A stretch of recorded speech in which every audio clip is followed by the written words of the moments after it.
Assalamualaikum warahmatullahi wabarakatuh.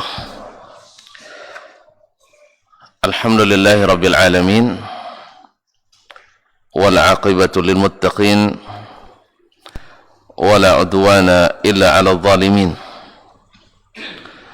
Asyhadu an la ilaha illallah wahdahu la syarika lah, waliyus salihin wa khaliqul khalqi ajma'in, wa razikuhum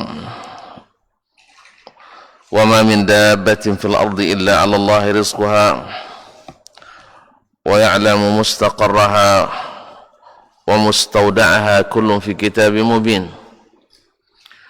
Wa asyhadu anna Muhammadan abduhu wa rasuluh, an-nabiyyus sadiqul amin, sallallahu alaihi wa ala alihi tayyibin wa azwajihi tahirati ummahatil mu'minin wa ashabihi al-qadatil ghurril mayamin wattabi'ina lahum bi ihsan ila yaumiddin.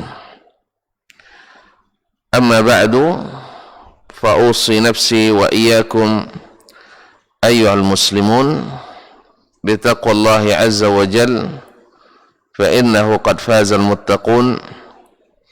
Ya ayyuhalladzina amanu taqullaha haqqa tuqatih wa la tamutunna illa wa antum muslimun.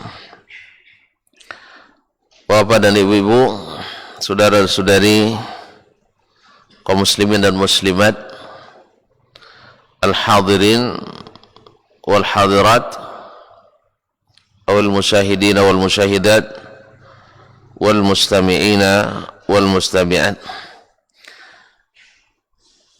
Para hadirin wal hadirat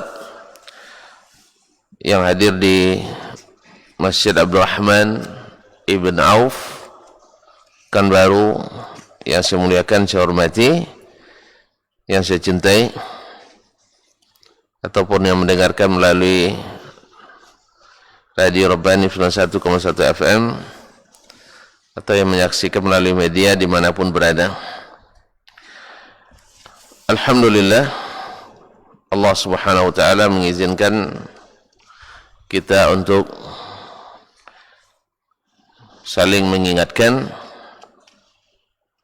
sama-sama mengkaji ayat-ayat Allah dan sunnah-sunnah Rasulullah sallallahu alaihi wasallam, dengan harapan semoga semakin kenal kita kepadanya, semakin dekat kita kepada syariatnya, dan semakin kuat cinta kita kepadanya, sehingga dengan demikian mudah kita untuk melakukan apa yang diperintahkannya dan senantiasa taat kepadanya.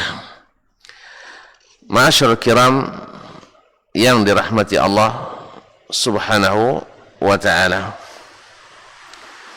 semoga salawat dan salam senantiasa kita ucapkan dan kita doakan untuk Nabi kita alaihi salatu wassalam, kepada para ahli keluarganya, anak cucu keturunannya, para sahabat, para tabi'in, dan siapapun yang mengikuti mereka dengan baik sampai hari kiamat nanti. Semoga kita dengan banyak berselawat dan salam kepadanya diizinkan Allah mendapatkan syafaat daripadanya. Ma'asyarul kiram dirahmati Allah subhanahu wa ta'ala, sudah menjadi takdir Allah bahwa umat manusia itu tidak dalam satu keyakinan, tidak dalam satu jalan, bahkan dalam satu agama saja mereka juga berselisih paham. Ma'asyiral kiram dirahmati Allah Subhanahu wa taala, walau syaa Allah la ja'ala an-nasa ummatan wahidah. Kalau Allah menghendaki, Allah bisa saja menjadikan umat ini semuanya satu. Tapi hikmah Allah menghendaki bahwa kita ini diuji. Dan ingat, kalau diuji akan naik kelas. Ya. Kalau tidak pernah diuji, tidak ada naik kelas. Yes, kalau diuji nanti siap-siap naik kelas. Tetapi ujian tak ada pula yang ringan kadang. Ujiannya berat-berat. Tergantung kepada kelas yang akan kita hadapi. Jadi adanya, walau syaa Allah la ja'ala an-nasa ummatan wahidah. Kalau Allah menghendaki, Allah bisa saja menciptakan umat ini satu umat semuanya. Tetapi Allah menghendaki, walakin liyabluwa ba'dukum bi ba'd. Tapi Allah ingin menjadikan sebagian kita ujian bagi sebagian yang lain. Ujian bagi sebagian yang lain. Supaya diketahui mana mereka yang mendapat petunjuk di jalan yang lurus, atau mereka yang bertahan di atas kebatilan. Ma'asyiral kiram dirahmati Allah SWT, khususnya di zaman-zaman seperti kita, zaman yang penuh dengan syubhat dan fitnah, yang memang sudah diingatkan oleh baginda Nabi SAW. Sebelum beliau meninggal, beliau menyatakan, fa innahu may ya'ish minkum fasayara ikhtilafan katsira.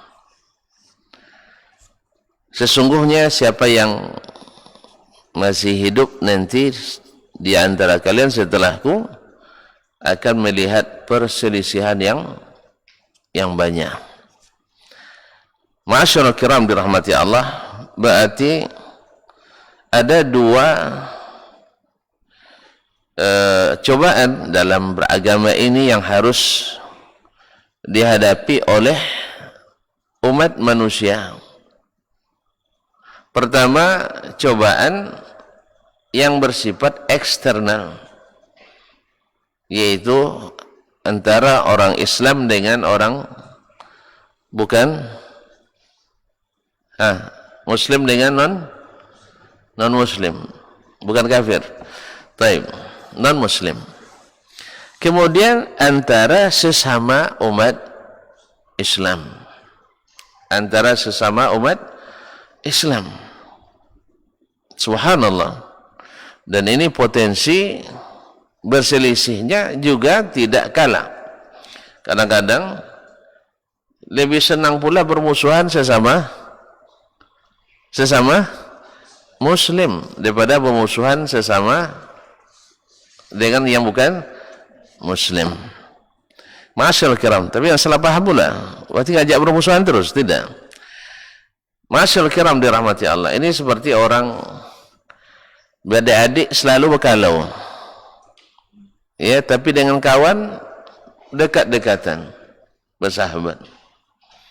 Ada orang kalau adik-beradik selalu berkalau, nggak tahu, berkelahi, apa maksudnya? Berkelahi lah. Nah, berkalau dia, berkelahi. Sekira tonton ngangguk-ngangguk, tapi segera paham, rupanya enggak. Nah, sudah berkelahi, tapi dengan kawannya, masya Allah, semua isi dompet dikasih. Tapi kalau saudara minta, ya pakai proposal. Itu pun harus diperbaiki proposalnya kadang-kadang. Tapi kalau orang lain tidak, ini kan terbalik. Nah, dalam beragama pun, subhanallah, kalau orang lain yang salah, insya Allah dia punya beribu alasan untuk memaafkan. Tapi kalau saudara Muslim yang bersalah, maka dia dapat 1000 alasan untuk menjatuhkan. Subhanallah. Mudah-mudahan Allah SWT jauhkan kita dari memancing daer keruh, yaitu memanfaatkan situasi sehingga membuat kondisi tidak kondusif, yaitu memanfaatkan momen-momen yang bisa dengannya menyudutkan bahkan menyatukan, sehingga lahir kadang-kadang fitnah dan ucapan kebencian yang jelas-jelas, walaupun pada asal fitnahnya lahir masalah bukan karena jelas, hanya ditafsirkan atau disalah tafsirkan. Dari situ lahir ucapan kebencian yang nyata-nyata menunjukkan kebencian. Jelas, Ustaz? Ya, orang mungkin gara-gara ucapan yang tersilap atau menukil dari orang lain ucapan yang tak dipahami, tinggal salah paham menimbulkan ekses di masyarakat, demo sampai pembakaran kuburan. Hah? Pembakaran masjid, kuburan tidak ada yang terbakar. Alhamdulillah sampai hari ini umat Islam tidak ada yang berani bakar kuburan. Apa rahasianya? Ada tuan-tuan dengar orang bakar kuburan? Kecuali orang Hindu ya. Itu pun tidak di kuburan dibakarnya ya. Ya, apa istilahnya? Dikra ngaben ya? Enggak, yang apa? Kalau bayi orang meninggal dibakar itu apa namanya? Saya tidak tahu. Untuk ngabennya? Dikremasi. Itu yang saya maksud tadi. Dikremasi, iya. Berarti itu paham di saya. Nah. Oh, satu bahasa Bali, satu bahasa Melayu. Dia laki. Masyarakat kiram dirahmati Allah SWT. Orang kadang subhanallah dengan satu kata, tapi karena dikompori dan diprovokasi, berakibat bermasalahan yang susah diselesaikan. Dan lebih parah lagi, banyak yang memancing di air keruh. Yang tadi belum jelas-jelas betul kebencian, tapi lahir ucapan yang lebih menyatakan kebencian. Seperti hapuskan dari permukaan bumi. Subhanallah, kaum muslimin dan muslimat dirahmati Allah. Allah sendiri, kaum muslimin, Allah sendiri tak pernah ingin menghapus aliran sesat, orang-orang kafir, orang-orang musyrik. Ini tak akan terhapus di atas permukaan bumi. Berarti antum lebih berkuasa dari Allah Ta'ala. Masyarakat kiram, tidak akan terhapus. Sekalipun sesat itu akan ada selamanya. Di dalam agama manapun akan ada aliran sesatnya, dan tidak bisa dihapuskan. Nah, kalau antum ingin menghapuskan berarti ada kebencian, ya, yang seperti kata Allah SWT, qad zaharat badatil baghdha fi afwahihim wa ma tukhfi sudurum, telah jelas ya permusuhan dari mulut-mulut mereka, dan yang mereka simpan dalam hati pasti lebih dahsyat. Nauzubillah tsumma nauzubillah. Kalau sudah terkeluarkan di mulut kebencian, berarti yang dalam hati lebih parah. Oleh itu kaum muslimin dan muslimat dirahmati Allah SWT, supaya kondisi seperti ini tidak berkelanjutan dan tidak berlarut-larut, walaupun tidak mungkin dihilangkan perselisihan, karena sejak zaman Nabi itu sudah ada. Bahkan sejak zaman Nabi Adam sudah terjadi, sampai saudara membunuh saudara, sampai membunuh saudara sendiri. Mulai alam ini rusak seperti yang seperti yang dikatakan oleh malaikat, karena Allah sudah beritahukan ilmunya kepada mereka. Kenapa dijadikan yang merusak jadi khalifah di bumi itu? Allah katakan, saya lebih tahu tahu. Ada hikmah yang ingin Allah aplikasikan di bumi ini. Ala kulli kaum muslimin dan muslimat. Dan nanti menjelang hari kiamat pun kata Nabi sallallahu alaihi wasallam, tak jadi kiamat sampai seseorang membunuh saudaranya sendiri, membunuh tetangganya sendiri. Ngeri ya? Ngeri enggak? Maka jangan minta hidup sampai hari kiamat. Kalau antum minta umur panjang silakan, tapi tolong jangan sampai jumpa. Jangan sampai jumpa hari kiamat. Jangan sampai jumpa Dajjal. Ya, kecuali antum dalam keadaan sabit, seperti kisah seorang pemuda tersebut. Tapi kalau seandainya masih ragu-ragu, ya masih takut dengan dengan gertak-gertak syubhat, antum mintalah kepada Allah SWT, wa a'udzubika min syarri fitnatil masihid dajjal. Ma'asyiral kiram rahmat. Menjelang kiamat akan kembali itu terjadi, bahwa manusia akan sampai seseorang membunuh saudara kandungnya sendiri, membunuh tetangganya sendiri, membunuh temannya sendiri. Nasallallahu salamata wal afiyah. Tapi jangan antum sampai masuk punya andil di situ. Jangan sampai punya andil di situ. Ma'asyiral kiram dirahmati Allah SWT.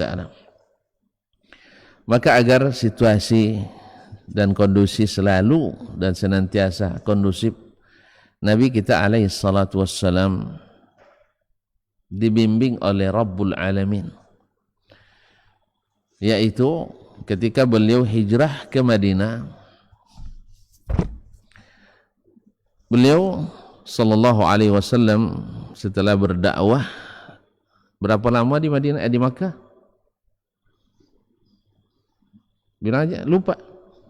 Hanya 13 tahun. 13 tahun di Makkah, yang fokus untuk memperbaiki akidah. Apa maksud memperbaiki akidah?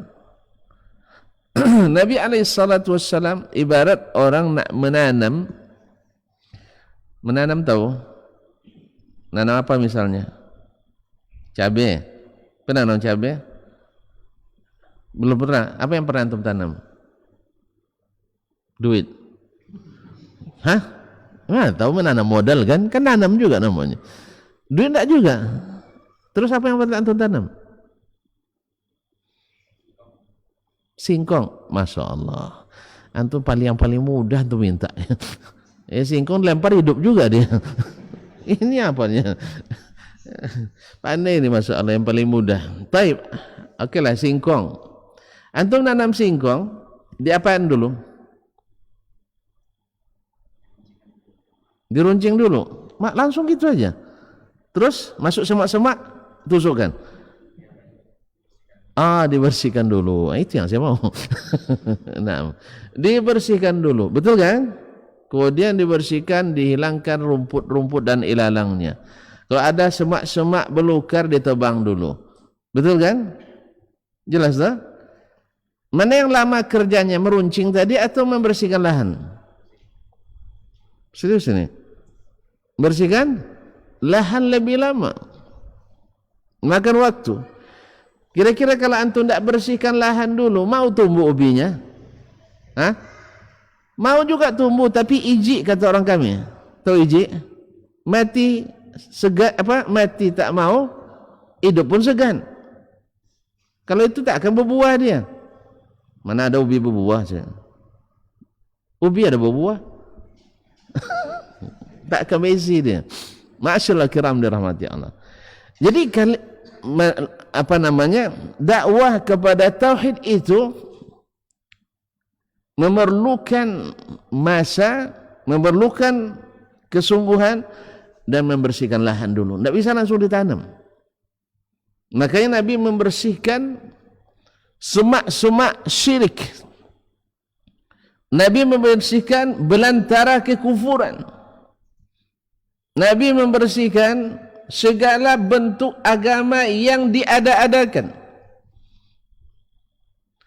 Kan orang Arab dulu ikut agama Nabi siapa? Nabi Ismail, Ibrahim dan Ismail alaihissalam. Berarti ada agamanya apa? Ibrahim. Islam. Wa kana hanifan muslima. Ma kana Ibrahimu Yahudiyan wala Nasraniyan walakin kana hanifan muslima wa ma kana minal musyrikin. Nabi Ibrahim bukan orang Yahudi agamanya dan bukan pula Nasrani agamanya, tetapi beliau adalah hanifan muslima, orang yang bertauhid dan muslim. Wa ma kana minal musyrikin, tidak termasuk pula orang-orang musyrik. Kenapa disebut musyrikin di sini? Yahudi sudah dinafikan, Nasrani sudah dinafikan. Ibrahim bukan Yahudi, bukan Nasrani. Kenapa wa ma kana minal musyrikin lagi? Supaya keluar pula orang-orang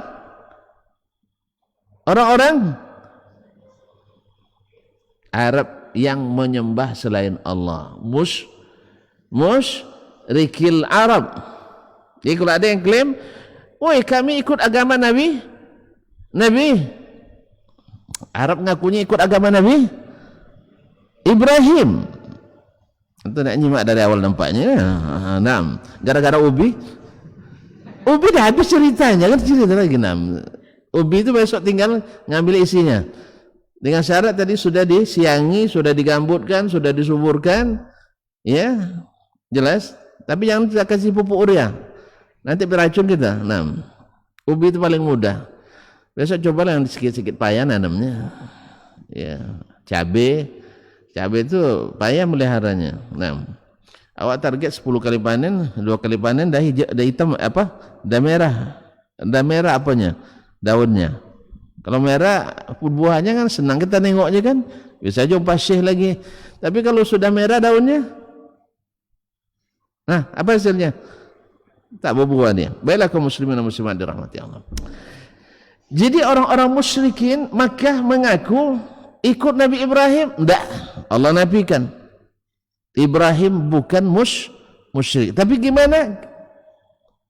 Walakin kana hanifan muslimah. Beliau bertauhid dan orang Islam. Ma'asyiral kiram dirahmati Allah. Ternyata Makkah sudah dikuasai, penuh dengan agama, penuh dengan hal-hal baru yang diada-adakan oleh orang-orang Makkah. Di antaranya sampai mereka berbuat syirik yang mengeluarkan mereka dari Islam. Di antara yang mereka ada-adakan tidak sampai syirik. Apa contohnya? Ustaz, di antara amalan yang mereka ada-adakan, tapi kalau itu tidak membuat syirik amalan itu, ada? Ini terpaksa ngaji sirah lagi nampaknya. Antum tidak maulid Nabi itu masalahnya. Jadi pada lupa pelajaran. Ini terpaksa nih Pak Ilfan. Dihidupkan kajian sirah lagi. Jadi kaum muslimin dan muslimat dirahmati Allah. Jadi di antara yang mereka ada-adakan yang tidak membuat mereka syirik. Apa contohnya? Apa contoh dosa yang tak syirik? Bersedekah. Dosa doang. Contohnya mereka orang yang apa jala ya? Orang yang pergi haji, jahiliyah ada haji? Ada haji jahiliyah? Berarti Abu Jahal haji? Berarti banyak haji masa itu tuh, haji Abu Jahal, haji Abu Lahab, haji. Iya, mereka haji memang. Haji. Makanya jangan heran pula nanti kalau misalnya ya bukan misal lagi, pernah dulu lagi, sekarang nggak ada lagi orang itu, penerusnya mungkin ada, mungkin nggak paham, itu lambat. Dulu ada, tapi sekarang mungkin nggak ada lagi orangnya, yang lain banyak, nggak paham juga. Iyalah kira dosa jadi misal itu jadinya. Jadi orang pergi haji, ya, cerita zaman masa jahiliyah aja ya. Dulu orang haji kalau wukuf, di mana wukufnya? Memang tak pernah haji tentu nampak. Jadi mana tahu? Wukuf di mana? Arafah. Cepat kumpul duit saya. Antum dah nikah belum? Sudah. Tinggal kumpul duit untuk haji ya. Dan daftar belum? Segera daftar. Lama nunggu saya. InsyaAllah masih ada waktu untuk kumpul duit. Nah, wukuf itu di Arafah. Nah, orang jahiliyah merubah itu. Merubahnya dengan wukuf di tanah haram. Wukuf di tanah haram. Ini apa namanya itu? Apa namanya? Saya ulang kembali. Dalam agama apa namanya itu?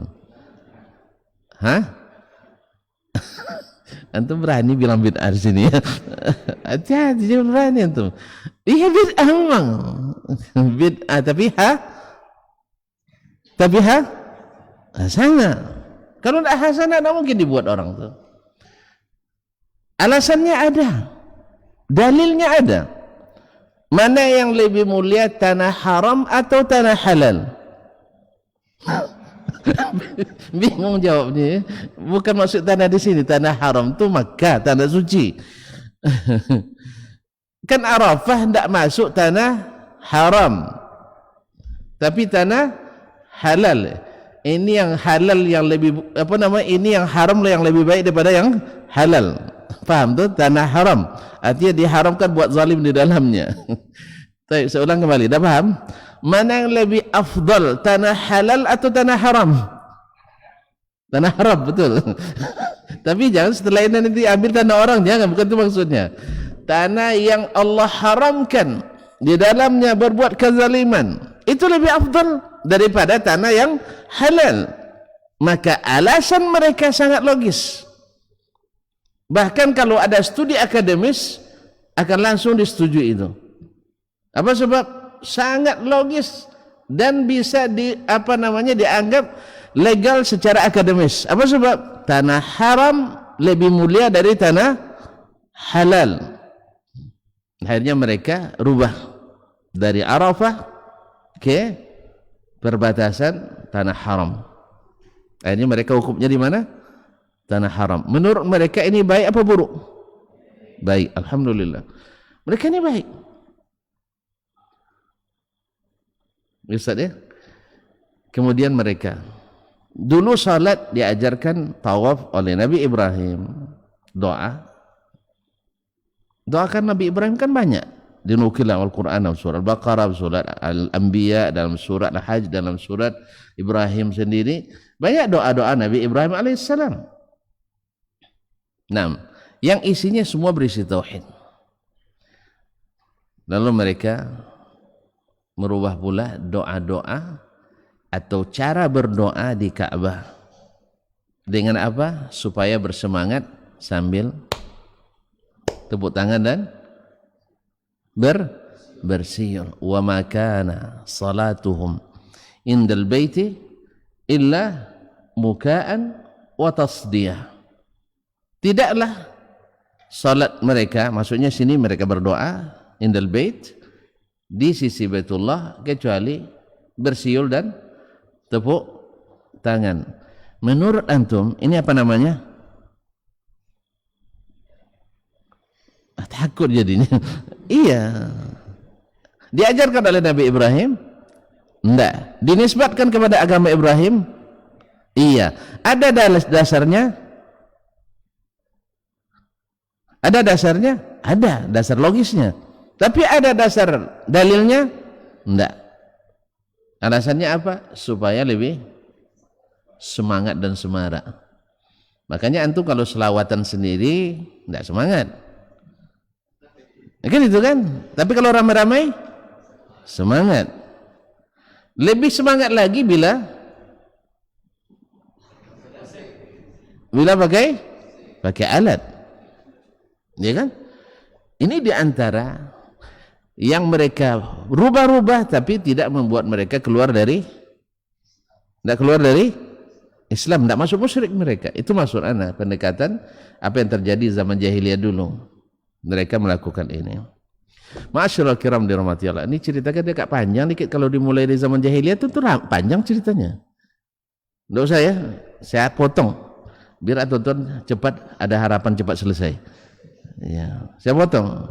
Saya hanya menggambarkan sedikit bahwasanya Nabi kerjanya di Mekah dalam dakwah walaupun belum wajib jihad fi sabilillah, belum diizinkan malah berjihad, tapi luar biasa berat. Luar biasa berat. Sampai-sampai ketika ditanya oleh Ummul Mukminin, kekasih Nabi sallallahu alaihi wasallam, saat beliau sedang santai dengan Nabi alaihi salatu wasallam, dia nanya, "Ya Rasulullah, ada enggak hari yang kau hadapi dalam dakwah ini yang lebih berat daripada perang Uhud?" Tuan-tuan tahu sendiri perang Uhud. Luar biasa menyakitkan bagi Nabi alaihi salatu wasallam. Kenapa tidak? Sahabat pertama yang ngaku sahabat Nabi, siapa itu? Menarik sepertiga pasukan. Yang mengasa Hamzah. Yang ngaku-ngakunya sahabat Nabi di Madinah, sampai di pertengahan jalan dia tarik 300 orang untuk tidak ikut berjihad bersama Nabi. Siapa namanya? Pak Haji. Ya, tapi tolong diteliti pernah haji atau tidak nih Abdullah bin Ubay. Kalau Abu Jahal pasti pernah haji karena dia Mekah. Abu Lahab pernah naik haji. Berarti haji semua tuh. Tapi haji bukan haji jahiliyah, memang haji masa jahiliyah dulu. Yang jelas mereka haji kan? Mereka haji memang, haji. Haji mereka talbiyah juga. Ya, oleh ihram dari miqat. Mereka juga membaca talbiyah. Labbaik Allahumma labbaik. Labbaik la syarika lak. Cuma ditambah. Ya, labbaik la syarika ditambahnya kan labbaik la syarika lak illa syarikan huwa lak. Ya. Itu ada juga alasan filosofisnya, ada alasan logisnya, dan juga ada landasan akademisnya, sehingga mendapat legalitas yuridis pada masa itu. Ini bahasa-bahasa apa dipakai? Entah pada paham tuan-tuan. Saya pun tidak paham. Ya, kami kuliah kemarin, kuliah pasca sarjana di materi syarah hadis. Lalu pakai istilah-istilah seperti itu mahasiswa pemakalannya. Lalu saya tanya, saya tidak paham sebenarnya. Kamu paham tidak? Tidak juga Ustaz katanya. Waduh, pemakalan tidak paham, saya pura-pura tidak paham gitu ya. Oleh sebab itu, kalau sempat seperti ini nanti kita bikin makalah, pemakalah aja tidak paham, apalagi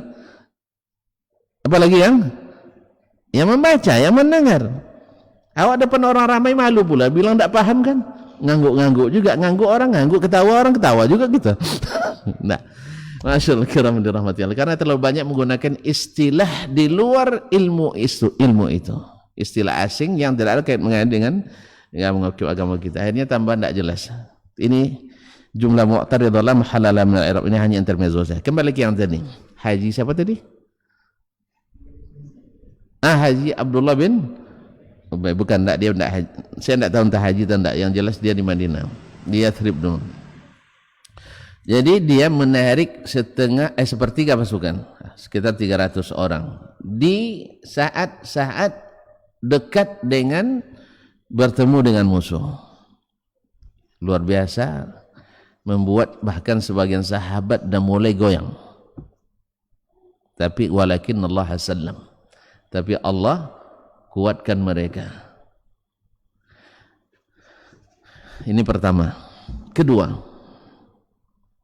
ketika terjadi, Nabi pesankan jangan tinggalkan gunung ini atau bukit ini, tempat pemanah 50 orang. Pernyataan Nabi jelas, tegas, terang benderang. Sekalipun kami kalah, sekalipun kita kalah, jangan tinggalkan posisi. Ada yang lebih jelas dari itu? Ada yang lebih jelas dari itu? Jangan tinggalkan posisi. Seharusnya sebagai pasukan tinggal siap. Apa? Siap. Laksanakan. Lama tidak jadi pembina upacara nampaknya. Ini jadi catatan juga nih, tolong dicatat. Lama tak jadi pembina upacara ini. Siap laksanakan. Seharusnya terjadi peperangan, menang, sudah di tangan. Ya sudah di tangan. Orang-orang sudah lari, orang kafir Quraisy sudah lari. Tinggal para sahabat sudah meletakkan senjata, tinggal mengutip barang-barang yang ditinggalkan oleh orang-orang musyrikin Makkah. Subhanallah, tergodalah sebagian besar yang ada di bukit tadi. Dari 50 tidak lulus 39.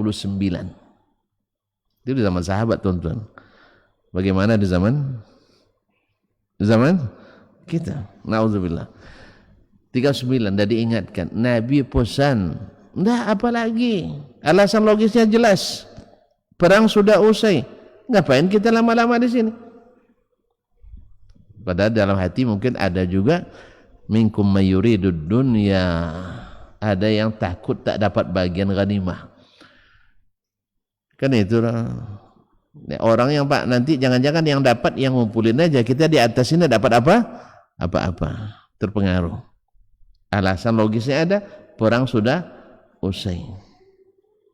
Kadang-kadang penerapan maqasidus syariah, ilmu maqasid itu penting, tapi gulu dalam menerapkannya kadang-kadang mengosongkan syariah, mengosongkan semangat menerapkan syariat itu sendiri, karena semuanya serba dimaqasidkan.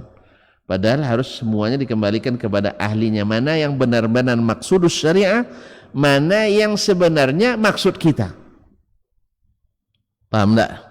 Mana yang sebenarnya itu maksud syariah, tapi mana yang sesungguhnya adalah maksud kita untuk meninggalkan syariah. Itu harus didudukkan. Ma'asyiral kiram. Mereka akhirnya turun, selesai. Nah, akhirnya terjadi apa yang terjadi? Terbunuhlah sahabat yang paling dicintai Nabi SAW, saudara sepersusuannya, pamannya, dan ketika dia masuk Islam dulu izzah bagi Islam di Makkah, yaitu Hamzah ibnu Abdul Muttalib radhiyallahu taala anhu. Dan bukan hanya mati dalam keadaan biasa, tidak, tetapi sampai dibelah dadanya, dikeluarkan jantungnya. Nasallallahu alaihi wasallam. Jadi ditanya ke Nabi sallallahu alaihi wasallam oleh Bunda Aisyah, ada enggak yang lebih menyedihkan dari itu? Itu syahidnya. Kata Nabi, ada. Lalu diceritakan, dan saya sudah ceritakan di video yang lain, silakan rujuk ke sana. Waktu sudah habis nih. Ini masalah kondisi agar kondusif belum masuk. Azan di sini atau azan di luar? Saya? Azan di sini. Oh, azan Pekanbaru. Siapa yang azan tuh? Taib, hayakumullah. Taib. Terpaksa saya potong-potong. Jadi Nabi SAW menghadapi permasalahan yang di Mekah itu sangat-sangat rumit. Langkah beliau sangat terbatas. Karena apa? Masa untuk membersihkan lahan, staking, clearing. Apa namanya? Saya tidak paham juga istilah-istilah itu. Land clearing. Apa arti itu? Saya tidak malu tanya orang. Clearing kan membersihkan kan? Land tanah. Bos awak aja lah. Ya, pembersihan lahan. Ikut nak le ancak bunyi, nak le mahal bayu. Ini itu masalahnya, kadang supaya mahal bayarnya. Supaya mahal bayarnya kasih teh hijau, itu harganya 3.000. Tapi kalau sudah green tea, ya Allah. Green tea berapa, Mat? 18 ya? Nah, coba bayangkan. Dari 3.000 jadi 18. Ini air putih berapa nih Ustaz? Gratis, time. Air putih gratis, tinggal buka keran. Nah, tapi kalau sudah nama mineral water, berapa harganya? 2.500. Itu kalau di masjid. Tapi kalau di masku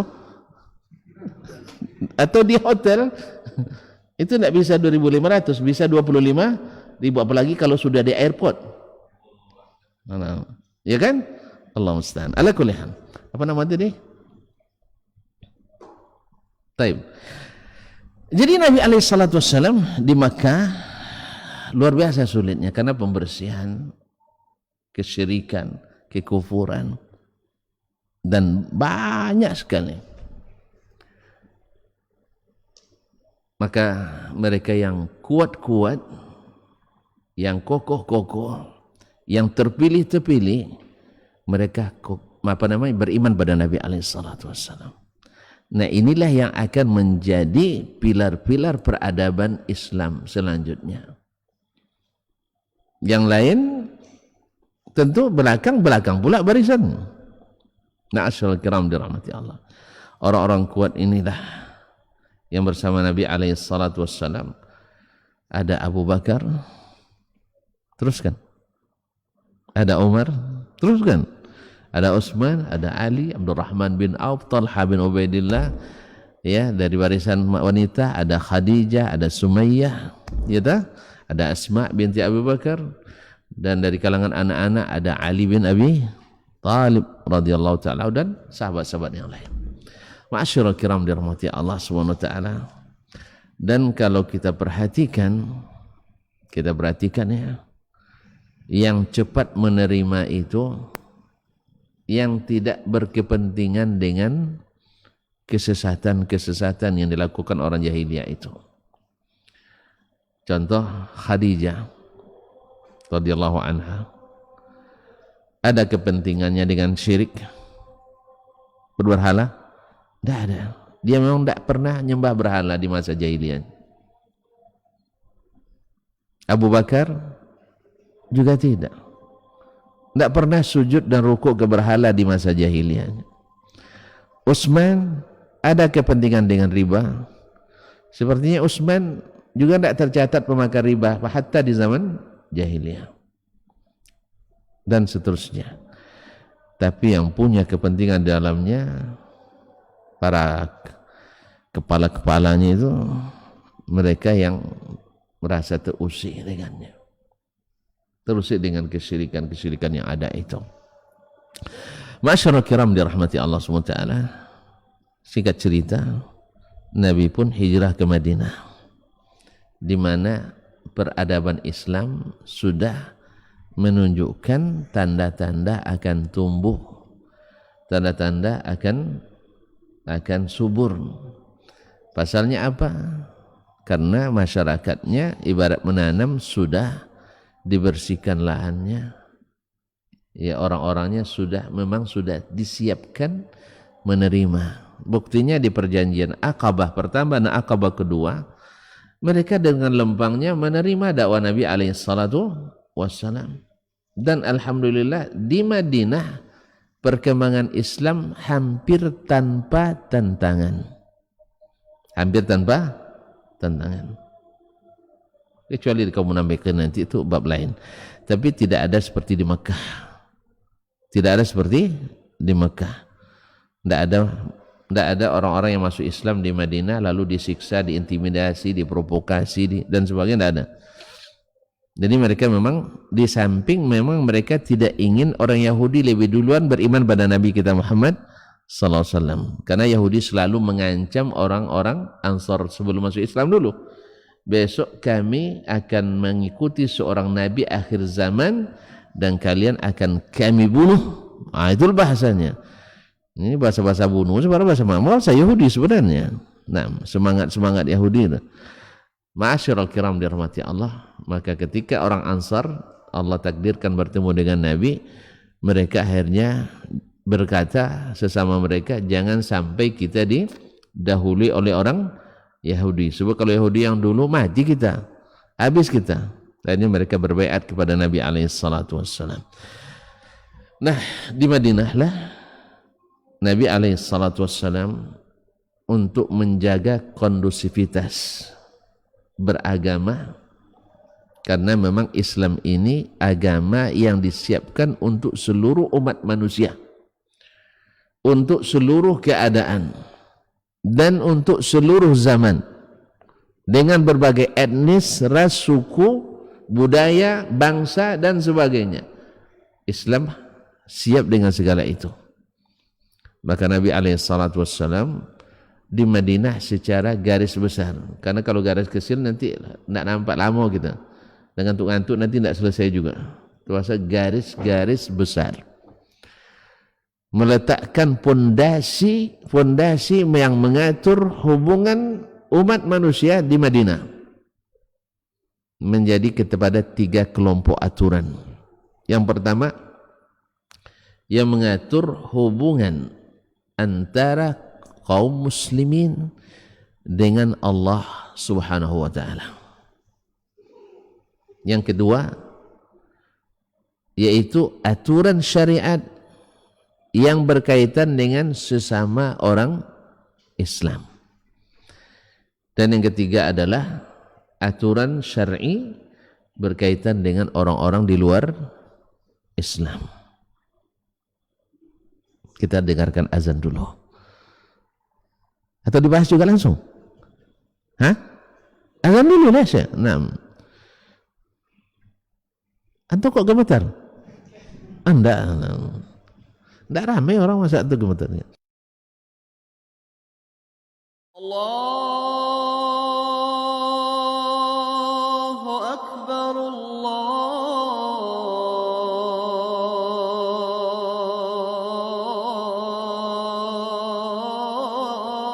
Allahu Akbar,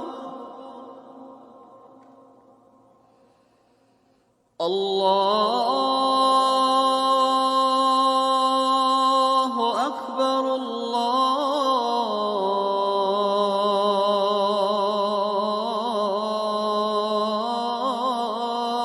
Akbar. Ashhadu an la ilaha illallah.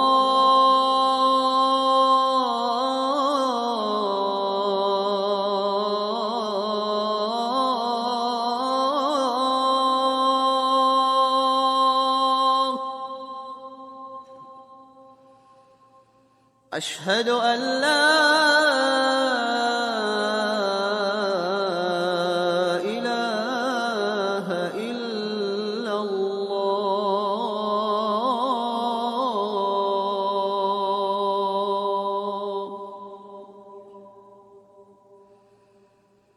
Ashhadu anna Muhammadar Rasulullah.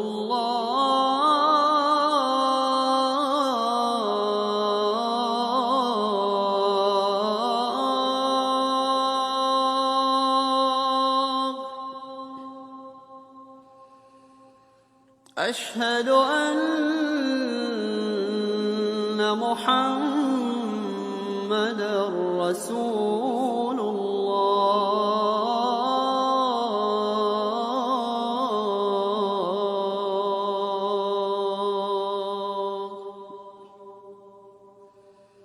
Hayya 'alas salah.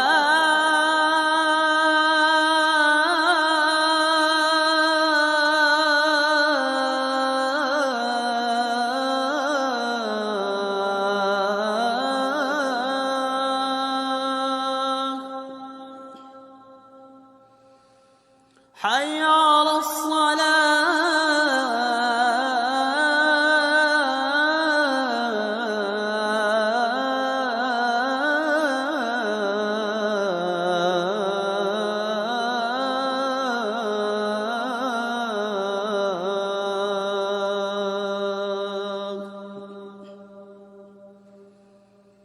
Hayya 'alal falah.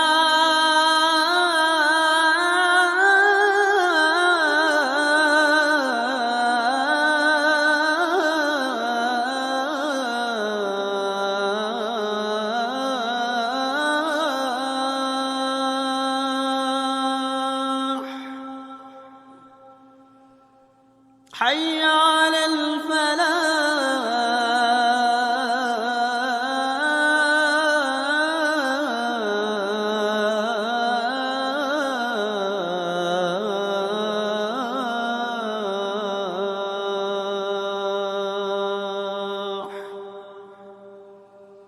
الله أكبر الله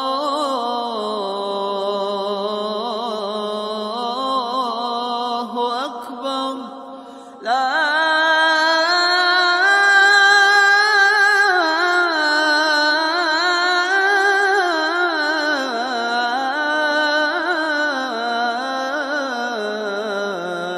إله إلا الله.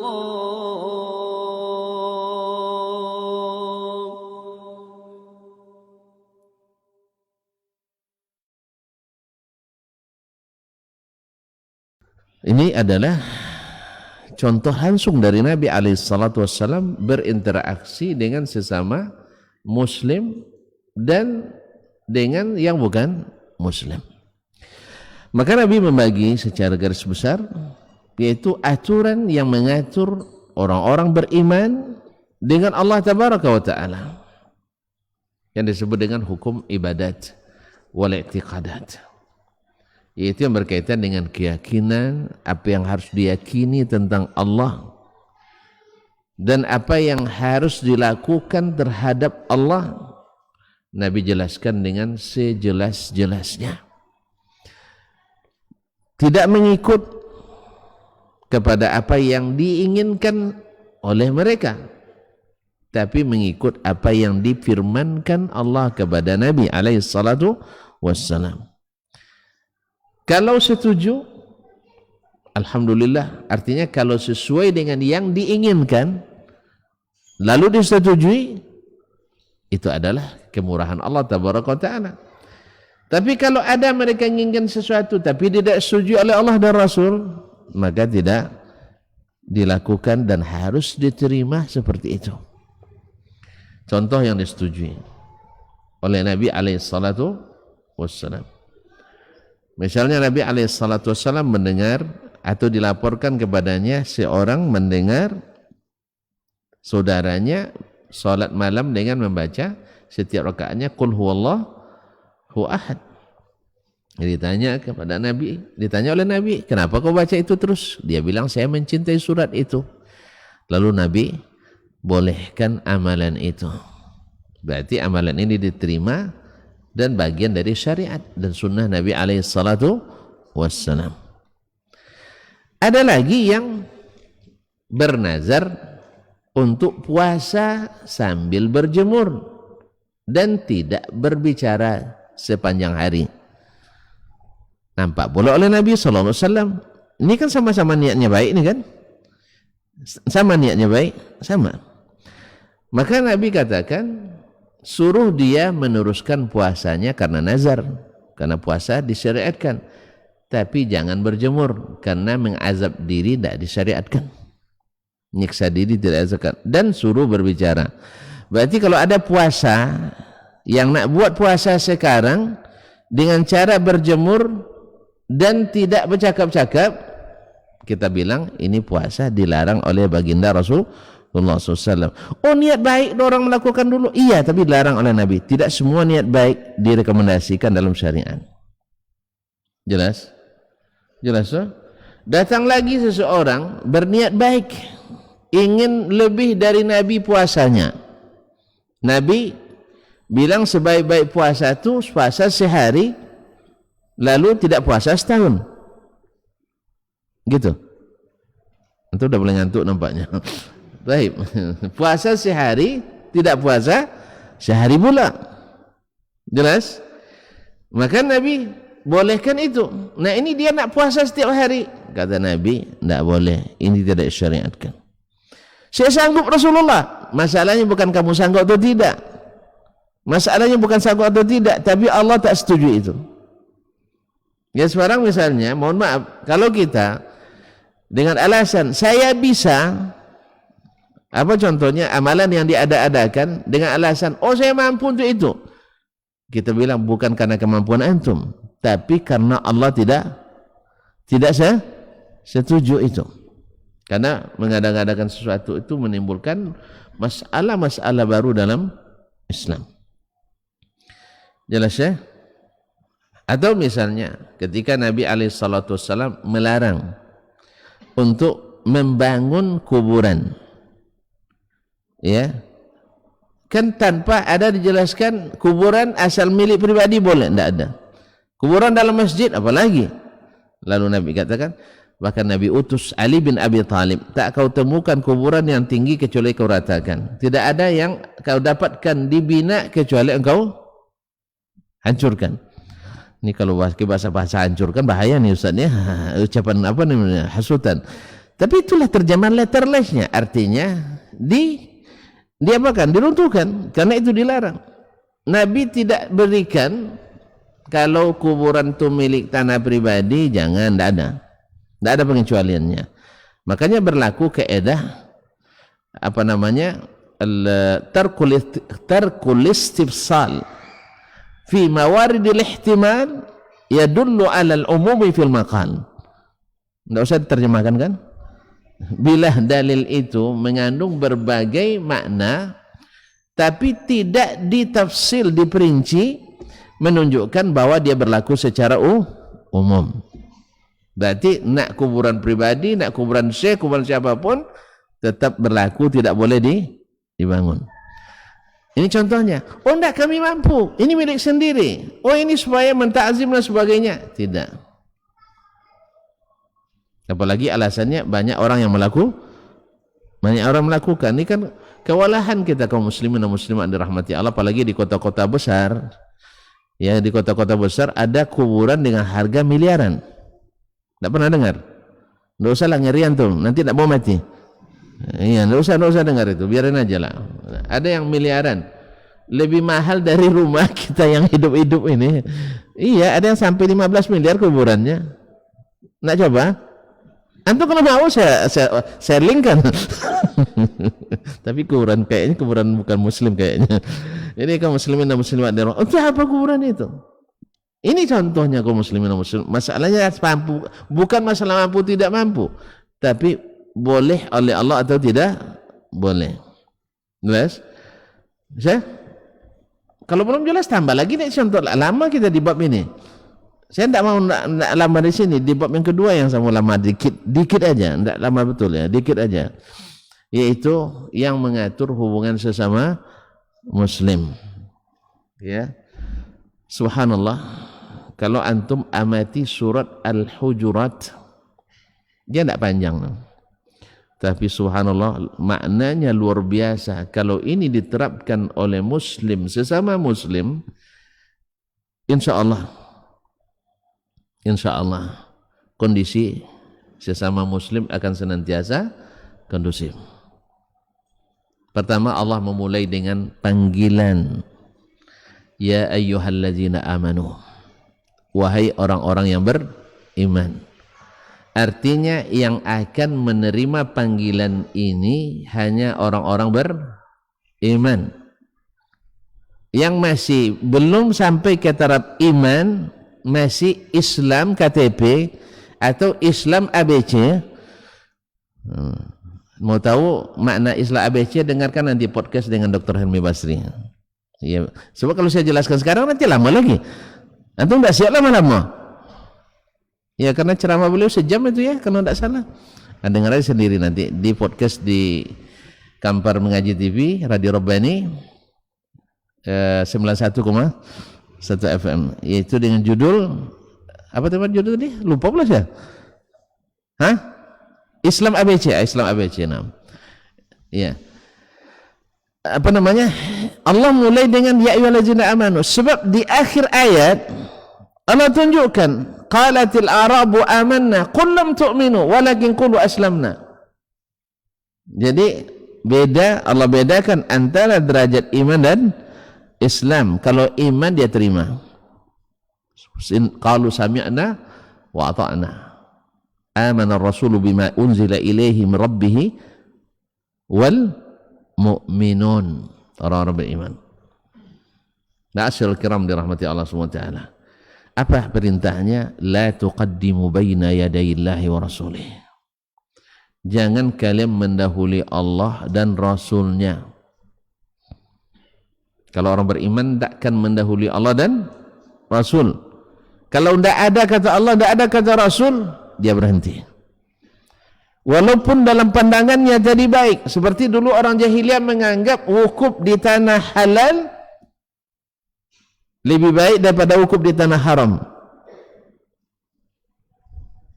Terbalik. Itulah masih terbalik. Bahawa wukuf di tanah haram lebih baik daripada wukuf di tanah halal. Apa sebab? Fadilat tanah haram jauh di atas tanah halal. Tapi apakah itu benar? Tidak. Kenapa mereka lakukan? Pikiran dan perasaan. Tidak ada bimbingan sama sekali dari wahyu. Ma'asyarul kiram dirahmati Allah. Jangan mendahului Allah dan Rasul. Terus, la tuqaddimu baina yaday wattaqullah, dan bertakwalah kepada Allah. Apa makna takwa? Secara garis besar, ikuti saja perintah, tinggalkan larangan. Kan itu takwa. Ikuti perintah, tinggalkan larangan. Artinya berhati-hati dalam beragama ini. Sebab kalau tak ada perintah, tak turun gaji. Antum kerja di mana, Ustaz? Kalau tengok pecinya di Kutab. Iya kan? Ada SK-nya? Tidak ada SK? Tidak ada gaji? Berarti ada SK-nya sih. Antum aja tidak terima barangkali. SK itu dua macam, Ustaz. Biar antum paham gitu ya. SK itu dua macam. Ada SK lisan, ada SK tertulis. Jelas? Nah, ada SK. Misalnya antum panggil pekerja ke rumah, Bang bisa kerjakan ini bocor nih katanya. Jelas? Bisa. Nah, sudah itu baru berunding tentang SOP-nya. Bila datang, jam berapa kerja, apa alat yang dibutuhkan, iya kan? Setelah itu terakhir, tidak bergaji bangnya. Masih nanya gaji, berapa gaji sepakatan. Itu klausul semuanya, itu SK tertulis apa? Hah? Tertulis atau terlisan? Lisan, alhamdulillah, itu SK namanya Ustaz. Antum terlalu saklit sekali. Kecuali SK di lembaga pemerintah yang memang harus tercatat dan akurat dan akan diperiksa. Itu betul. Intinya kerja tanpa SK, kerja tanpa SK, tidak ada gaji. Kemudian kalau kerja tak sesuai dengan SOP,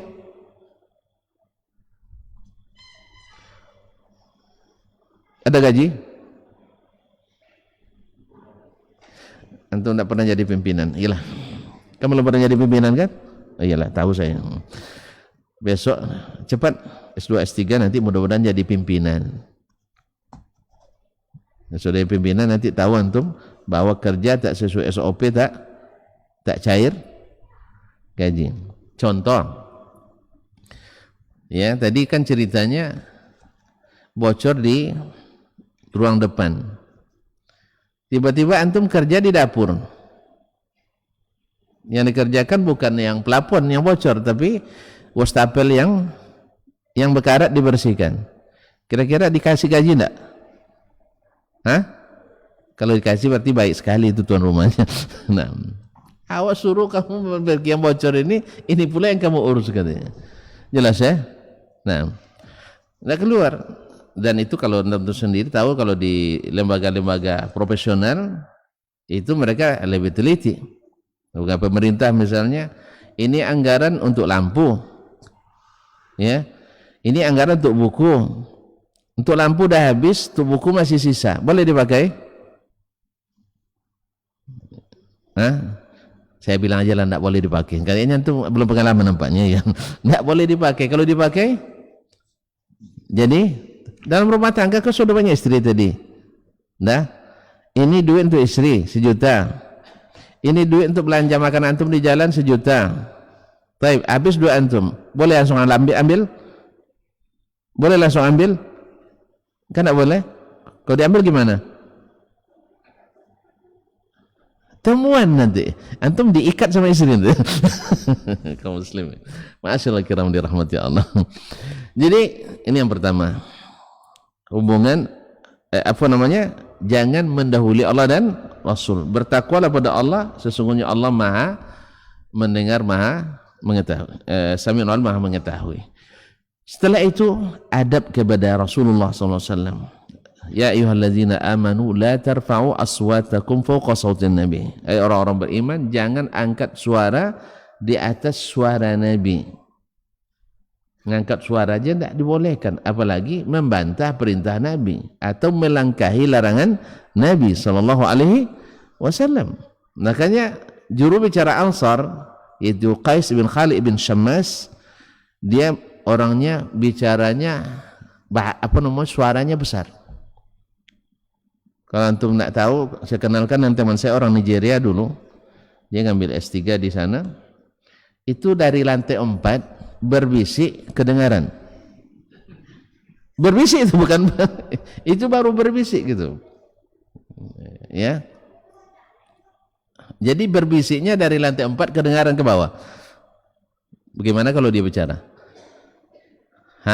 Dari unit 1 sampai 8 kedengaran. Begitulah suaranya besar, susah membayangkan kali ya. Nah, Qais bin Khalid bin Syammas ini atau Khalid bin Qais bin Syammas ini Al-Ansari radhiyallahu anhu, ketika turun ayat ini, jangan angkat suara di atas suara Nabi sallallahu alaihi wasallam, akhirnya dia tak berani datang ke Masjid Nabawi, mengurung diri di rumahnya sepekan tak datang. Padahal kan orang seperti ini kan dikenal, itu suaranya khas kan? Kan khas kan, pas tidak datang, tidak ada bunyi-bunyi suaranya, karena bisiknya kedengaran gitu. Ini bisik yang kedengaran. Kalau imbau kelampauan. Nah, kan ada istilah peribahasa, petata petiti orang tua, ibarat ibarat babi siok lah kedongoran, ibarat membau lah kelampauan. Tak paham juga antum ya. Rajin-rajin lah ikut nanti Nah, petata petiti ibarat memanggil sudah kelewatan suaranya, tapi kalau berbisik sudah kedengaran pula oleh yang lain. Itulah bahasanya. Jadi dia berbisik saja kedengaran. Ada contoh di sini enggak yang bisiknya kedengaran? Dia bisik-bisik tapi dengar oleh semua orang. Ada? Saya nak bikin contoh. Enggak ada ya, alhamdulillah. Dia itu seperti itu. Jadi bisiknya yang keras-keras katanya. Awak di lantai 4, dia lantai bawah tuh. Jangan keras-keras katanya. Bisik begitu pun jelas di atas.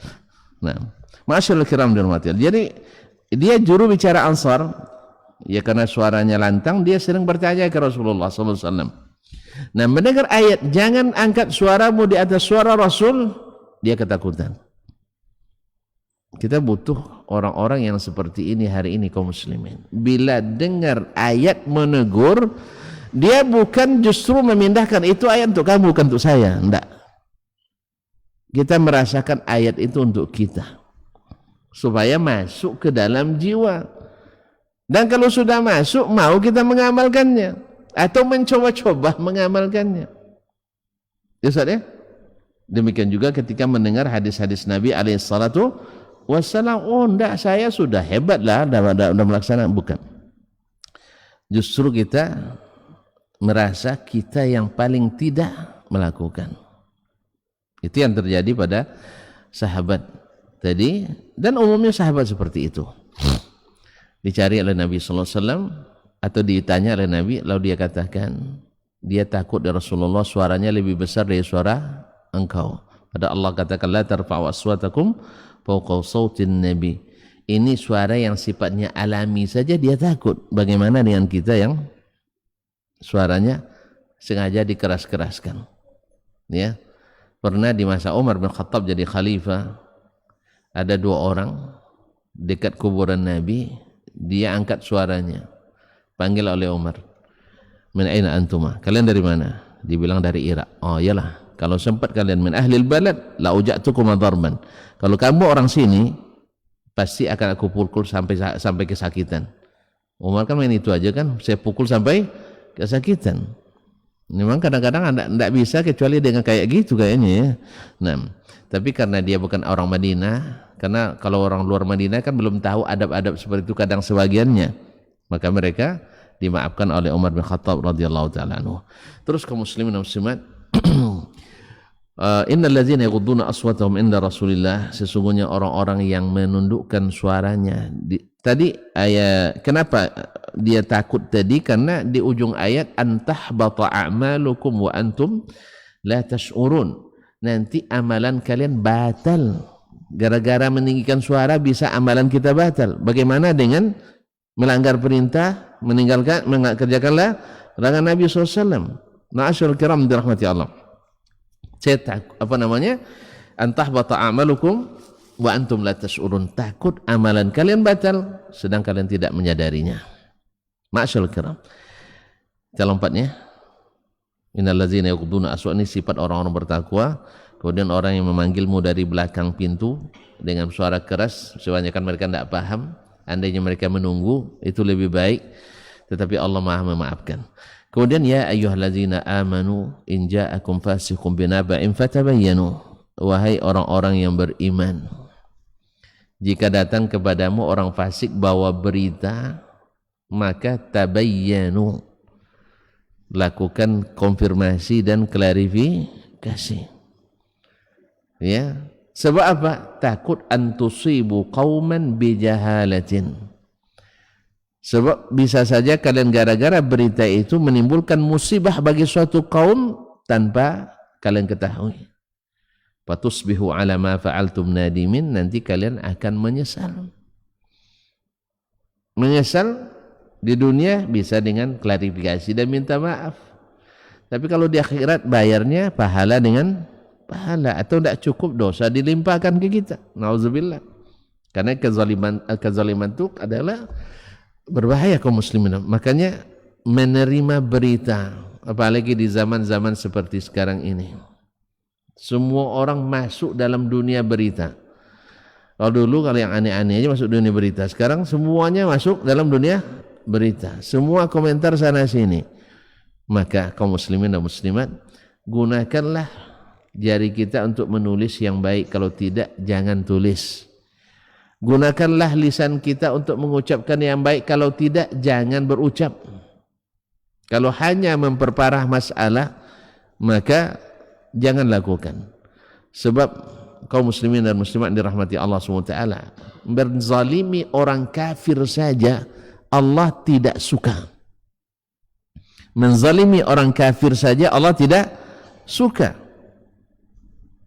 Syekh Muslimin mengatakan, Allah dalam hadis qudsi mengatakan bahwa akan menolong orang yang terzalimi sekalipun orang itu kafir, walau kana kafiran, la ridan bi kufrihi, bukan karena ridha terhadap kufurannya, tapi karena Allah suka keadilan, atau Allah benci kezaliman. Berarti bencinya Allah kepada kezaliman mengalahkan bencinya kepada kekufuran. Ma'asyarul kiram dirahmati Allah SWT. Sampai Allah kabulkan doa orang yang terzalimi sekalipun orang kafir, bukan karena ridha dengan kufurannya, tidak, tapi Allah tak suka orang zalim. Jelas ya? Apalagi sesama muslim. Makanya termasuk tidak beradab, kata Ibnul Muqaffa dalam kitabnya Al-Adabul Kabir, adab yang agung. Dia bilang, laisa minal adab an taghtaba khasmaka inda zi sultan. Tidak termasuk adab, tidak beradab orang yang menghibah lawannya di depan orang yang berkuasa. Apalagi menghibah kawan. Apalagi menghibah kawan. Lawan saja tak boleh dighibah di depan penguasa. Apalagi kalau kita tahu penguasa tersebut sangat sensitif dengan aduan-aduan. Asal ada pengaduan, keluar sanksi, keluar keputusan yang tidak baik. Maka orang yang melakukan ini termasuk tidak beradab.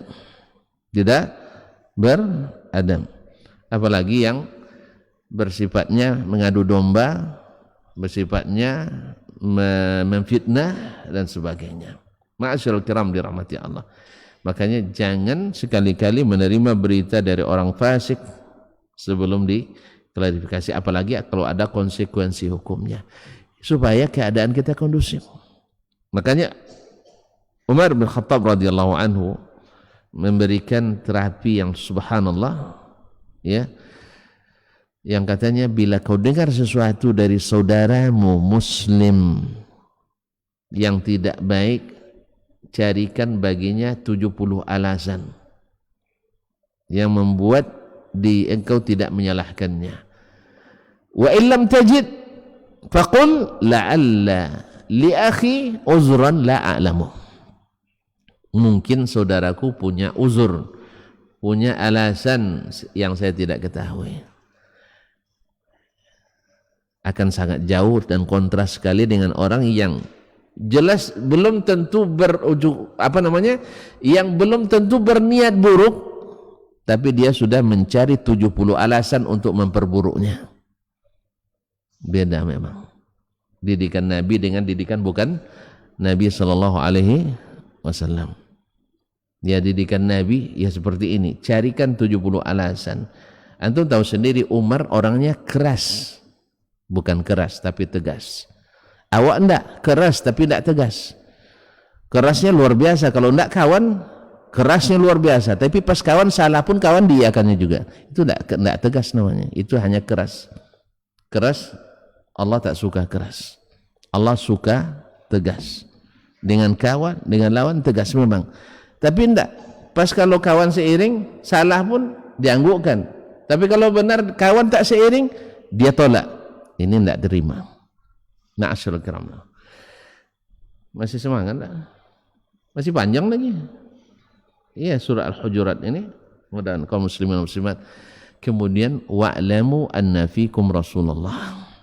Ingat, ketahuilah di kalangan kalian ada Rasulullah. Di masa hidupnya ada beliau, setelah meninggal ada sunnahnya.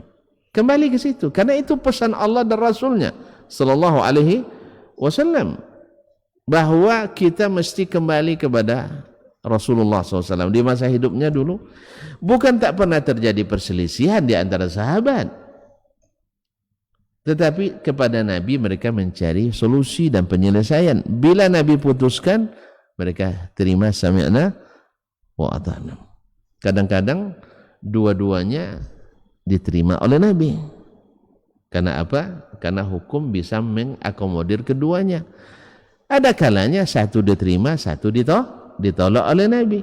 Yang ditolak harus legowo, karena Nabi bicara bukan karena ikut kabilah rasnya, tidak. Nabi bicara dengan wahyu.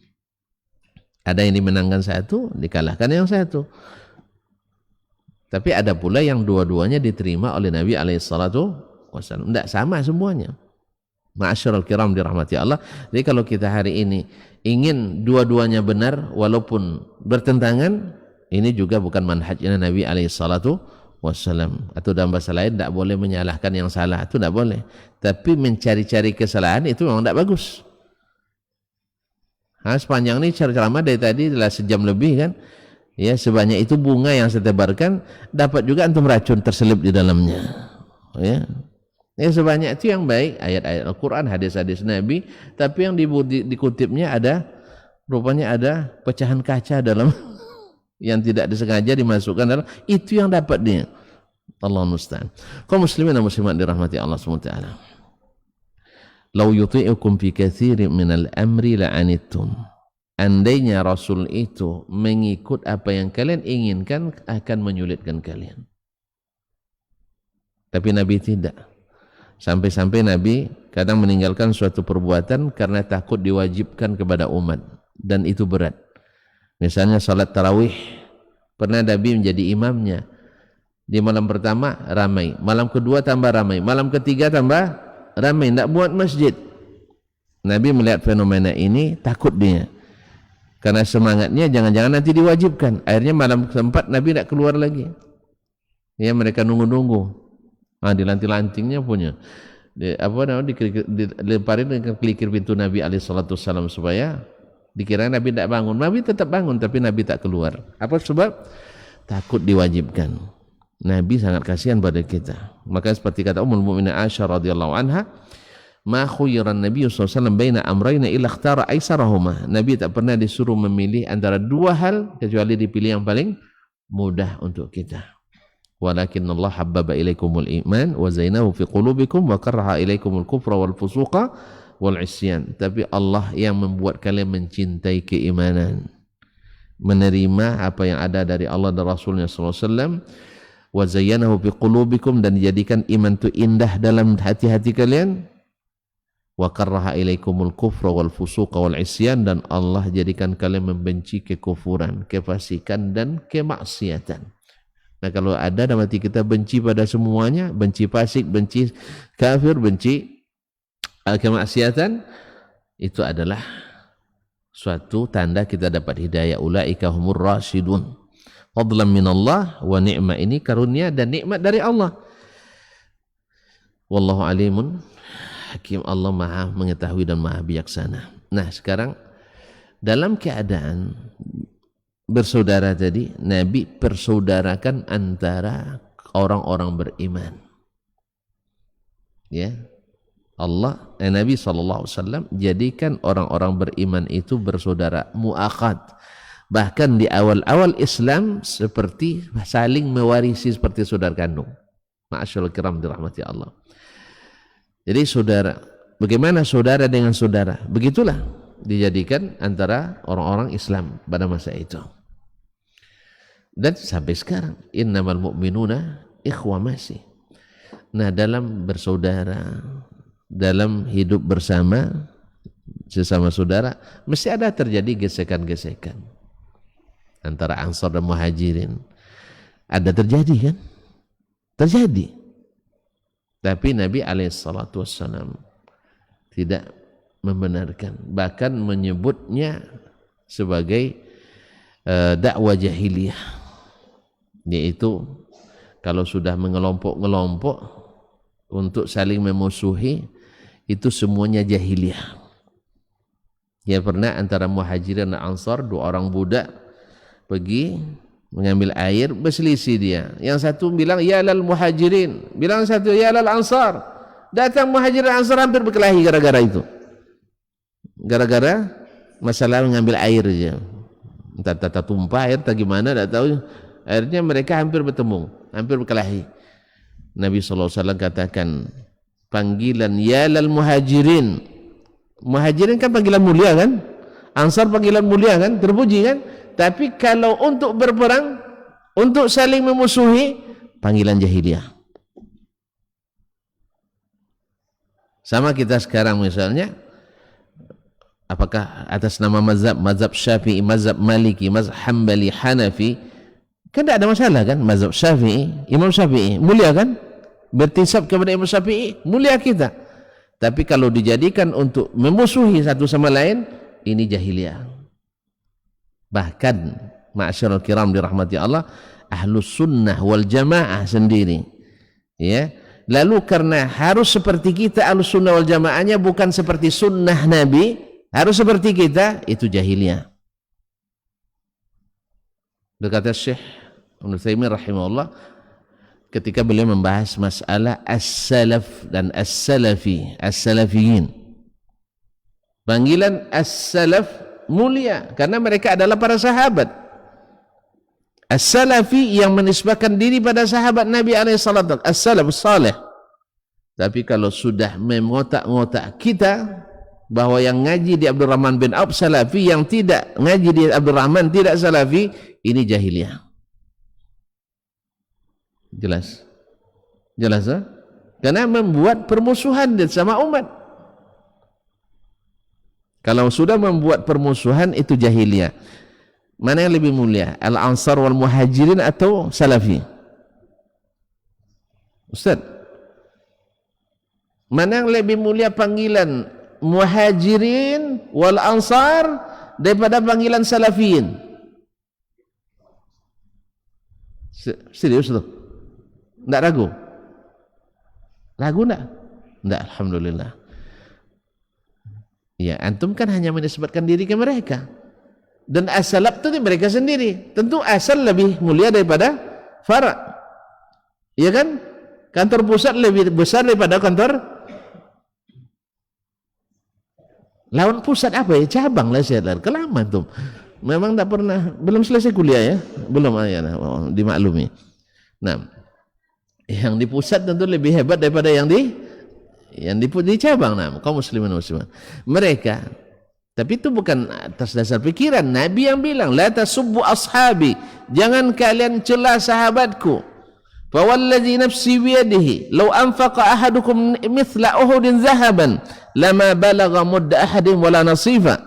Jangan kalian cela sahabatku. Demi zat yang jiwaku di tangannya, andainya seseorang dari kalian menginfakkan sebesar Uhud emas, tak sampai segenggam kebaikan mereka. Bahkan setengah pun tak sampai. Nah, tapi ketika digunakan panggilan ya lal muhajirin, ya lal ansar untuk mengadu domba, maka Nabi bilang, ada awal jahiliyati wa ana baina adhhurikum. Apakah kalian nak menggunakan panggilan-panggilan jahiliyah padahal saya masih hidup di antara kalian? Jelas? Jelas, no? Makanya panggilan-panggilan ini kalau hanya sekedar untuk mengotak-ngotakkan, untuk mengeluarkan orang dari ajaran yang benar, maka ini berubah menjadi intisab jahiliyah, bukan lagi intisab yang syarif. Oleh itu kaum muslimin dan muslimat, jangan untuk saling memusuhi, tetapi untuk saling mendakwahi. Ma'asyiral kiram.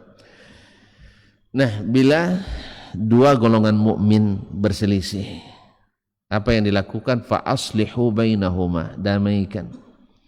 Berselisih dua orang atau dua kelompok mukmin. Wa in ta'ifatani minal mu'minin iqtatalu. Ini subhanallah, para ahli tafsir dalam masalah ini sebenarnya mereka berhenti.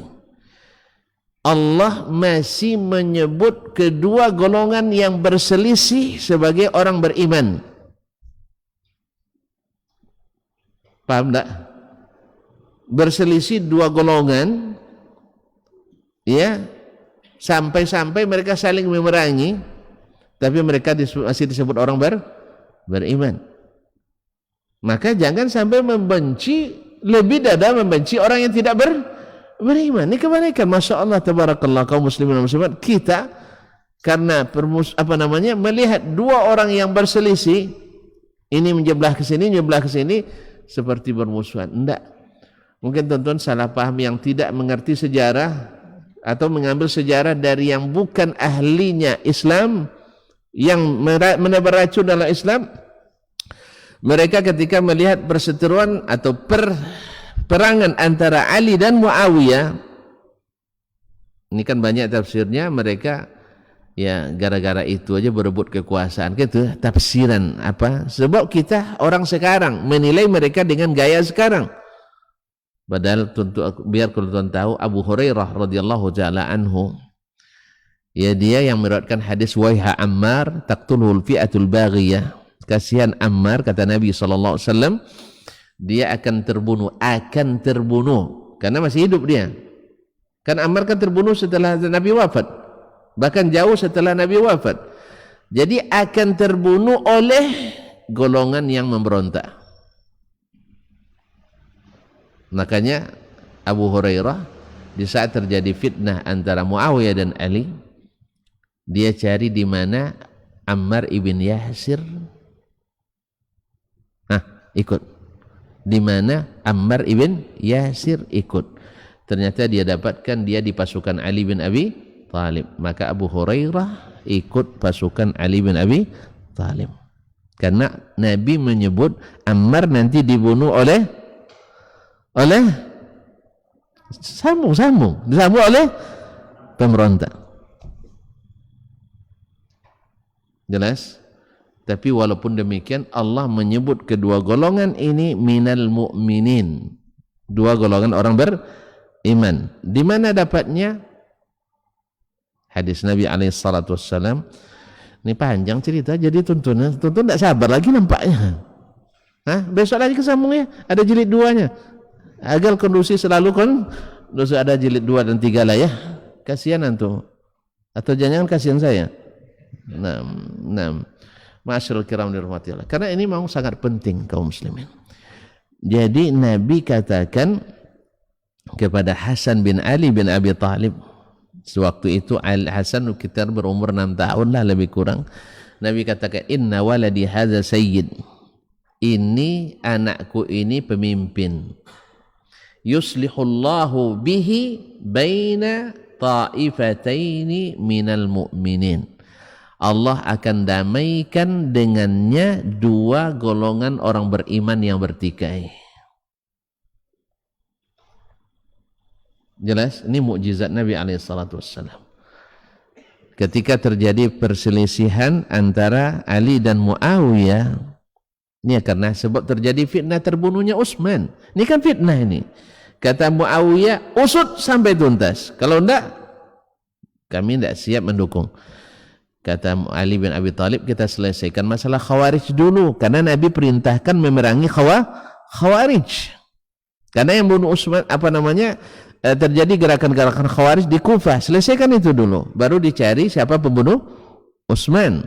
Karena menyelesaikan akarnya lebih diutamakan daripada menyelesaikan cabangnya.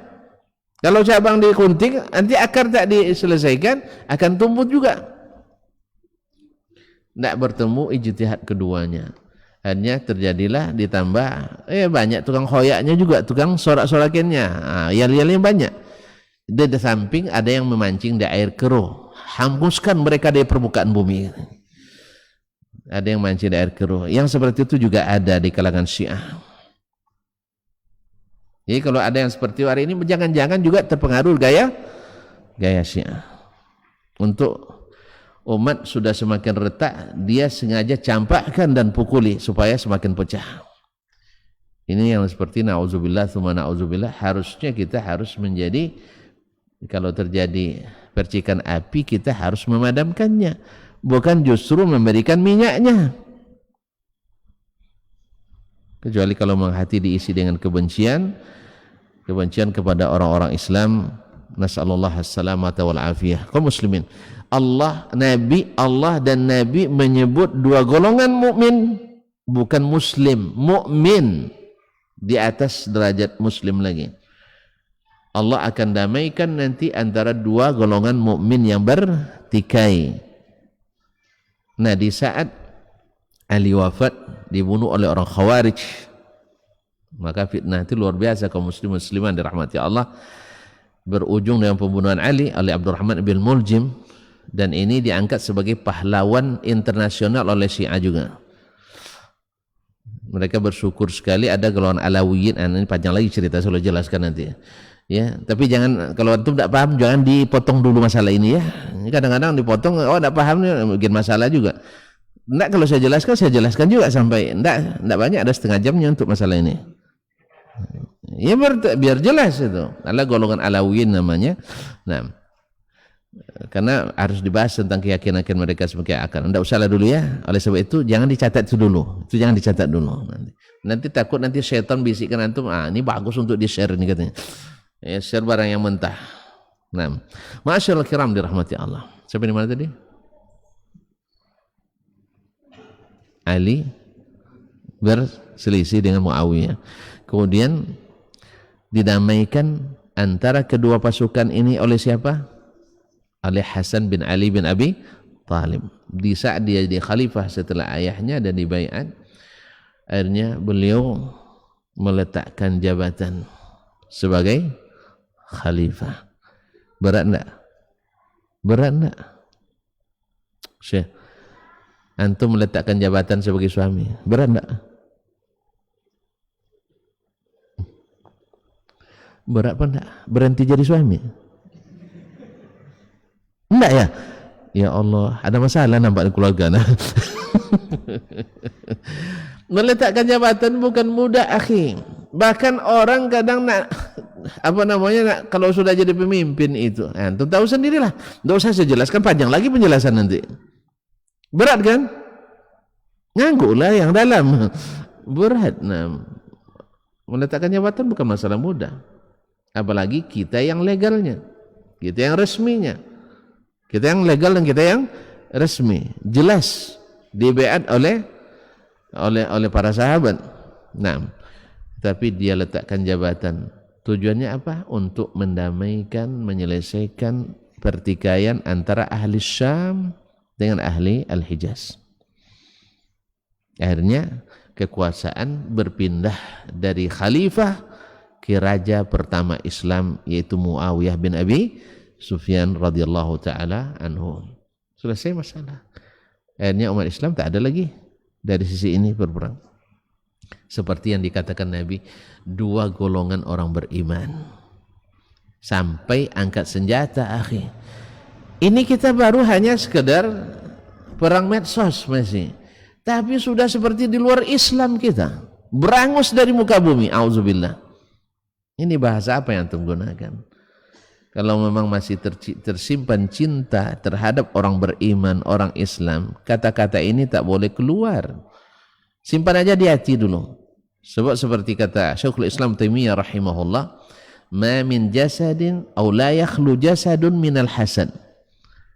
Tak ada jasad kita ini yang luput dari sifat hasad. Bibitnya ada semua. Nampak beliau nak nikah dengan yang cantik, berdesir darah. Ya kan? Macam tak tahu aja Ridho. Ridho ganti motor, belum dapat sama dia katanya. Iya dah? Nah, bahkan bukan itu aja. Lebih duluan selesai munakasah saja. 2 hari cuma bedanya, kok bisa lebih duluan dia? Bunyi dia sebagainya. Ada itu. Cuman orang beriman tidak biarkan itu. Kata beliau, ammal karim fayukhfihi. Orang yang akhlaknya mulia, walaupun hasadnya ada, dia tak nampakkan. Wa ammal laim fayubdihi. Adapun orang yang buruk akhlaknya, rendah seleranya, akan dia perlihatkan. Antum pilih yang mana? Berselera rendah atau berselera tinggi? Atau orang yang mulia, walaupun antum menyimpan kebencian terhadap saudara muslim, tapi jangan dilihatkan. Ya, jangan diperlihatkan. Karena nanti akan ada lagi di ayat selanjutnya, jangan saling membuat gelar-gelaran yang tidak baik. Tapi nampaknya antum tidak siap menerima malam ini. InsyaAllah ada jilid 2-nya nanti, insyaAllah ta'ala, sampai jilid 3. Ya, kalau harus berjilid nampaknya harus sampai 10 jilid nampaknya. Nah, karena memang surat ini luar biasa. Jelas ya? Jadi berperang antara 2 golongan mukmin. Perang tak mengeluarkan mereka daripada berselisih, tak mengeluarkan mereka dari Islam. Ya. Bahkan mungkin sekalipun misalnya sampai membakar masjid. Ya. Ya kan besar nih. Besar ini dosanya kaum muslimin dan muslimat membakar masjid. Antum kan jangan bilang, kan masjid dirar. Masya Allah, antum dapat wahyu dari mana? Dapat wahyu dari mana? Sudah ada keputusan MUI misalnya bahwa masjid ini masjid dirar. Atau antum dapat wangsit dari syaitan? Kan sebagian dengan lantang mengatakan, masjid dirar. Apa makna masjid dirar itu? Nabi ketika menyuruh meruntuhkan masjid dirar itu setelah datang Jibril alaihissalam kepada Nabi. Jangan-jangan antum ketemu Jibril juga. Hati-hati untuk memutuskan bahwa ini masjid dirar, ini majelis dirar, atau tidak sepakat dengan kita langsung jadi dirar. Jangan-jangan kita sebenarnya yang dirar gitu. Karena kaum muslimin dan muslimat dirahmati Allah SWT, ini perlu apa? Tadi saya katakan kadang-kadang kita seolah-olah mentakzim kubur lebih tinggi daripada mentakzim masjid. Ya, saya tidak bisa menjustifikasi ini, tapi seolah-olah. Sebab sepengetahuan saya kayaknya belum ada yang berani bakar kuburan. Ada yang bakar kuburan. Apa nak dibakar, rumput aja kan. Ya, tidak ada orang berani membakar kuburan gara-gara kebenciannya pada seseorang lalu dibakar kuburnya. Kayaknya tidak ada, takut dia kualat. Tapi bakar masjid sudah berkali-kali kaum muslimin. Ya, kalau orang non muslim bakar oke lah, mereka memang tidak ada imannya sama sekali. Tapi kalau kita muslim membakar masjid orang Islam, Ini nauzubillah. Tapi walaupun demikian kita katakan mereka bukan tidak keluar dari Islam sebab kebanyakan tidak berilmu, hanya dihasut. Nah yang parahnya kalau orang yang berilmu pula ikut menghasut, memancing daer keruh. Ma'asyiral kiram dirahmati Allah, sampai menimbulkan fitnah-fitnah yang sesungguhnya yang difitnah bebas seperti bebasnya serigala dari pakaian Nabi Yusuf alaihissalam. Ma'asyiral kiram dirahmati Allah subhanahu wa ta'ala. Jadi disuruh untuk mendamaikan, bukan untuk memprovokasi dan untuk menghasut dan menyulut. Karena apa? Karena memang orang beriman itu bersaudara. Nah, bila didamaikan tak mau, tetap ngeyel, baru boleh diperangi yang memberontak itu sampai dia kembali. Dan setelah dia kembali pun mesti dihukum dengan adil, bukan dengan zalim. Makanya Ali bin Abi Thalib yang azab dibuat oleh orang Khawarij, ditanya kepadanya tentang orang Khawarij, dia tanyakan, akufarunhum, mereka orang kafir? Dia jawab, minal kufri harabu, mereka lari dari kekufuran. Amusyrikunahum, mereka orang musyrik? Minasyirki farru, mereka lari dari kesyirikan. Amunafiqunahum, mereka orang munafik? Kata Ali, innal munafiqina la yazkuruna Allah illa qalila. Orang munafik tak berzikir pada Allah kecuali sedikit. Sedangkan orang Khawarij, tahqiruna salatakum ila salatihim wa siyamakum ila siyamihim. Kamu merasa rendah membandingkan solat kalian dengan solat mereka, bacaan Quran kalian dengan bacaan Quran mereka. Berarti mereka munafik? Tidak. Musyrik? Tidak. Kafir? Tidak. Lalu apa? Qaumun bagaw alai atau ikhwanuna bagaw alaina faqatalnahum. Saudara kita, cuma mereka memberontak sehingga terpaksa diperangi. Karena hukum Islam mengatakan pemberontak mesti diperangi. Karena Nabi katakan, saya kalau masih hidup nanti bertemu dengan orang seperti ini, ya, orang Khawarij, akan saya bunuhi mereka seperti membunuhi kaum Ad dan Thamud. Dan Nabi juga menjanjikan siapa yang memerangi mereka baginya surga. Tapi maksudnya jangan sendiri antum nanti. Nampak orang melawan pemerintah, ini Khawarij antum, jangan. Paham ya baik-baik ya. Makanya jihad itu tidak bisa dengan sekali ngaji.